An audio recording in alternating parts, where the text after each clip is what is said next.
17 তারিখে দিন ধার্য হয়েছে রায়ের জন্য।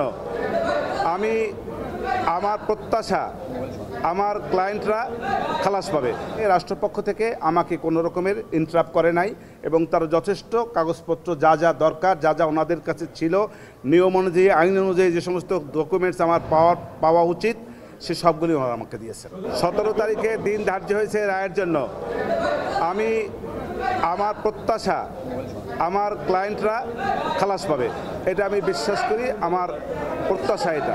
ট্রাইব্যুনালের সকল জাজেসবৃন্দকে আমি ধন্যবাদ জানাই যে তারা অতি কষ্ট করে এই মামলাটা সাক্ষী জবানবন্দি জেরা সমস্ত কিছু সমাপ্ত করেছেন।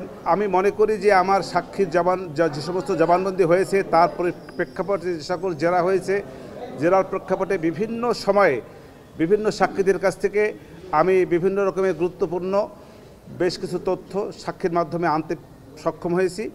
সব কিছু মিলিয়ে দালিলিক সাক্ষ্য সেসব জায়গায় আমি কন্ট্রোভার্সি ক্রিয়েট করার চেষ্টা করেছি এবং বিভিন্ন সময় দালিলিক সাক্ষীর উপরেও কন্ট্রোভার্সি ক্রিয়েট হয়েছে বলে আমি বিশ্বাস করি। সব কিছু মিলিয়ে আমি বিশ্বাস করি আমার আসামিদ্বয় খালাস পাবে।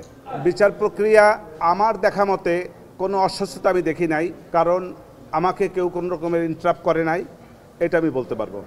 আর এছাড়া কোনো অস্বচ্ছতা আছে কি না তা আমার জানা নাই।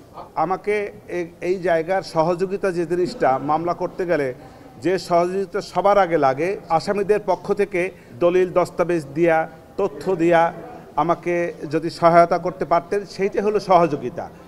আর রাষ্ট্রপক্ষ থেকে আমাকে মামলাটা করতে হয়েছে, রাষ্ট্রপক্ষ থেকে যে সমস্ত কাগজপত্র ডকুমেন্ট দলিলাদি আমি পেয়েছি তার আলোকে আমাকে মামলা করতে হয়েছে। রাষ্ট্রপক্ষ থেকে আমাকে কোনো রকমের ইন্টারাপ্ট করে নাই এবং তার যথেষ্ট কাগজপত্র যা যা দরকার যা যা ওনাদের কাছে ছিল নিয়ম অনুযায়ী আইন অনুযায়ী যে সমস্ত ডকুমেন্টস আমার পাওয়া উচিত সে সবগুলি ওনারা আমাকে দিয়েছেন। আমার সীমাবদ্ধতা থেকে আমি চেষ্টা করেছি, যথেষ্ট চেষ্টা করেছি, চেষ্টার কোনো ত্রুটি ছিল না এবং আমার চেষ্টায় কেউ কোনো বাধাও দেয় নাই।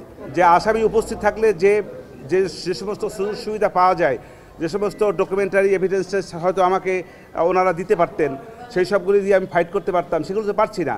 ওনার তথ্য দিয়ে সাহায্য করতে পারতেছেন।